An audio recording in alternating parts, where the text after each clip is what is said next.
Halo semuanya, selamat datang kembali di Titik Terang. Di dunia yang penuh dengan persaingan dan tekanan ini, seringkali kita merasa harus melakukan segala hal untuk mencapai kesuksesan, diterima, dan disukai oleh orang lain. Namun, apakah semua usaha tersebut benar-benar perlu? Apakah kita harus mengorbankan esensi diri kita sendiri demi mencapai standar yang ditetapkan oleh masyarakat?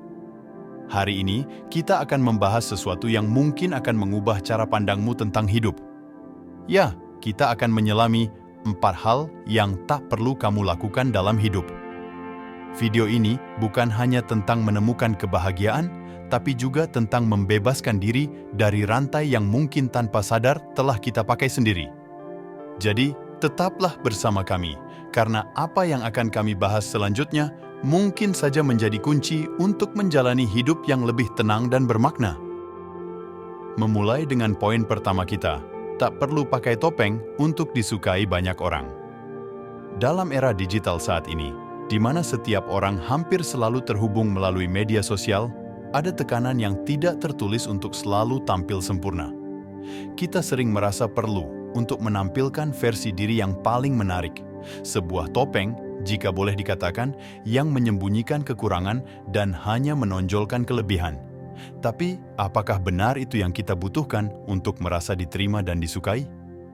Kenyataannya, menggunakan topeng seperti ini hanya akan membuat kita terjebak dalam sebuah siklus yang tidak pernah berakhir. Kita mungkin memperoleh pengakuan atau likes dari orang lain, tapi apakah itu benar-benar membuat kita merasa lebih baik? Atau malah sebaliknya, membuat kita merasa lebih kosong dan terisolasi karena kita tahu bahwa pengakuan tersebut bukan untuk diri kita yang sebenarnya? Menjadi diri sendiri dengan segala kekurangan dan kelebihan adalah hal yang berani. Ini membutuhkan keberanian untuk menunjukkan siapa kita sebenarnya, untuk berdiri di hadapan dunia tanpa topeng. Dan ya, mungkin kita akan kehilangan beberapa pengikut di media sosial, mungkin kita akan dikritik, tapi pada akhirnya, orang-orang yang benar-benar peduli dengan kita, teman sejati dan keluarga, akan tetap bersama kita. Mereka akan mencintai kita karena keaslian kita, bukan karena topeng yang kita kenakan. Lebih jauh lagi, melepaskan topeng ini tidak hanya berdampak pada bagaimana orang lain melihat kita, tapi juga bagaimana kita melihat diri sendiri. Dengan menerima kekurangan kita, kita juga belajar untuk mencintai diri sendiri. Kita menjadi lebih baik dalam menangani kritik dan kegagalan karena kita tahu bahwa mereka tidak mendefinisikan nilai kita sebagai manusia. Jadi, mengapa kita harus membuang-buang waktu untuk mempertahankan sebuah fasad? Kenapa tidak menginvestasikan waktu dan energi tersebut untuk mengembangkan diri kita sebenarnya? Untuk belajar, tumbuh, dan menjadi versi terbaik dari diri kita sendiri? Pada akhirnya, inilah yang akan memberi kita kepuasan dan kebahagiaan yang tulus. Ingatlah, di dunia yang terus berusaha membuatmu menjadi orang lain, menjadi diri sendiri adalah keberanian yang sebenarnya. Jadi, lepaskan topengmu, tunjukkan ke dunia siapa kamu sebenarnya, dan jalani hidup dengan penuh keberanian dan keaslian. Beranjak ke poin kedua dari pembahasan kita, tak perlu menunda kebahagiaan. Berapa kali kita mengatakan pada diri sendiri bahwa kita akan bahagia ketika kita mencapai sesuatu? Mungkin itu ketika kita mendapatkan pekerjaan baru, naik gaji, membeli rumah impian, atau menemukan pasangan hidup. Seringkali kita menetapkan kondisi tertentu untuk kebahagiaan kita, yang pada akhirnya hanya membuat kita terus mengejar tanpa pernah benar-benar merasa puas. Namun, apa yang sering terjadi adalah, begitu kita mencapai satu tujuan, kita langsung menetapkan tujuan berikutnya, dan siklus penundaan kebahagiaan ini terus berlanjut. Kita menjadi terjebak dalam pemikiran, saya akan bahagia jika, yang tak kunjung berakhir.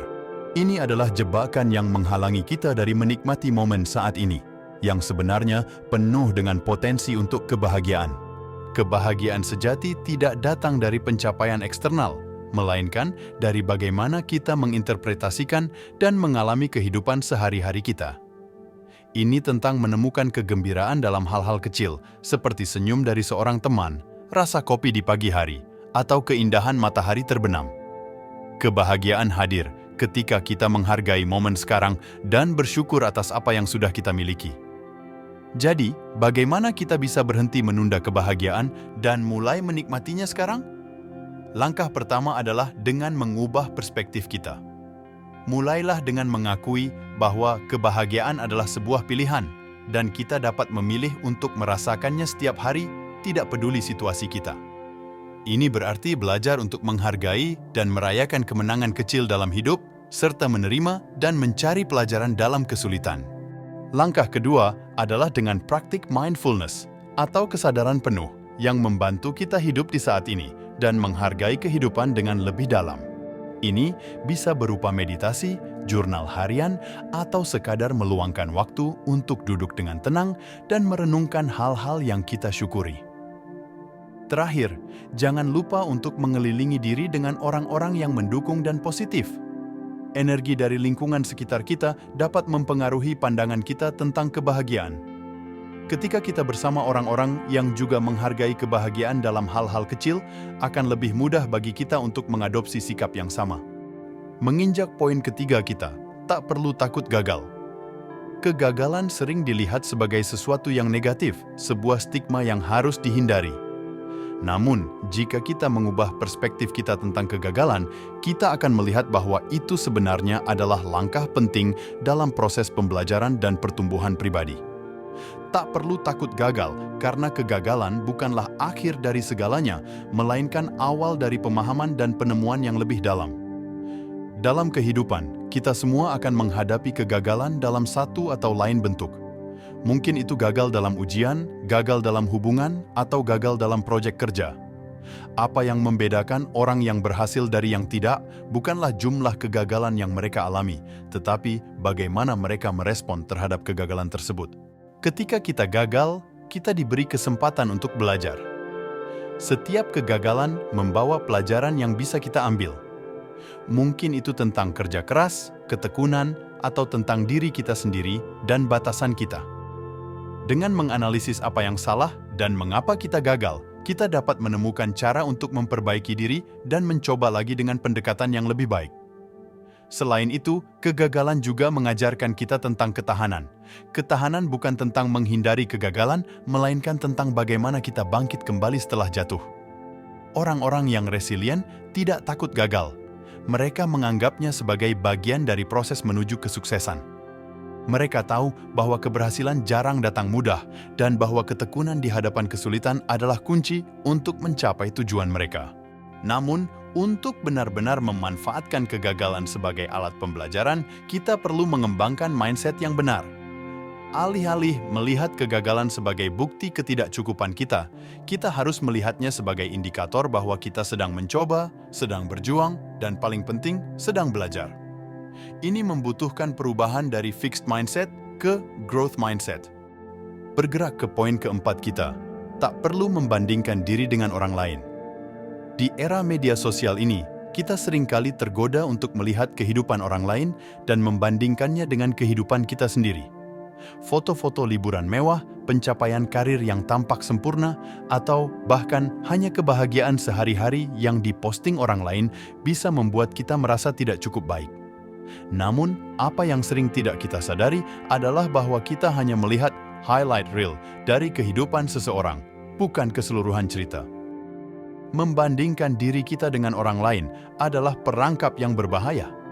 Ini tidak hanya mengurangi kebahagiaan dan kepuasan kita sendiri, tetapi juga menghalangi kita dari menghargai pencapaian dan kemajuan pribadi kita. Setiap orang memiliki perjalanannya sendiri dengan tantangan, kegagalan, dan kemenangan yang unik. Membandingkan perjalanan kita dengan orang lain hanya akan menghilangkan konteks yang membuat setiap perjalanan itu kaya dan berarti. Penting untuk diingat bahwa setiap orang berjuang dengan sesuatu. Tidak peduli seberapa sempurna kehidupan seseorang tampak dari luar, tidak ada yang hidup tanpa kesulitan atau ketidakpastian.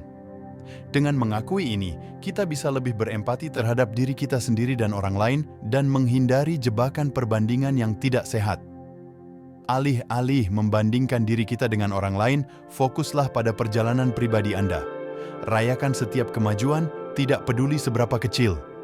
Ingatlah bahwa pertumbuhan dan keberhasilan adalah perjalanan yang sangat pribadi dan tidak dapat diukur hanya dengan melihat keberhasilan orang lain. Tetapkan tujuan yang relevan dengan kehidupan dan aspirasi Anda, dan nikmati proses mencapai tujuan-tujuan tersebut. Untuk membantu mengalihkan fokus dari perbandingan dengan orang lain ke pertumbuhan pribadi, coba terapkan praktik bersyukur setiap hari. Tuliskan atau renungkan tentang hal-hal yang Anda syukuri dalam hidup Anda. Ini bisa membantu mengalihkan perspektif Anda dari apa yang Anda rasa kurang menjadi menghargai apa yang sudah Anda miliki. Juga, ingatlah untuk merayakan keberhasilan orang lain tanpa merasa perlu membandingkannya dengan pencapaian Anda sendiri. Kita semua berada di jalur yang unik dan keberhasilan seseorang tidak mengurangi kesempatan kita untuk sukses.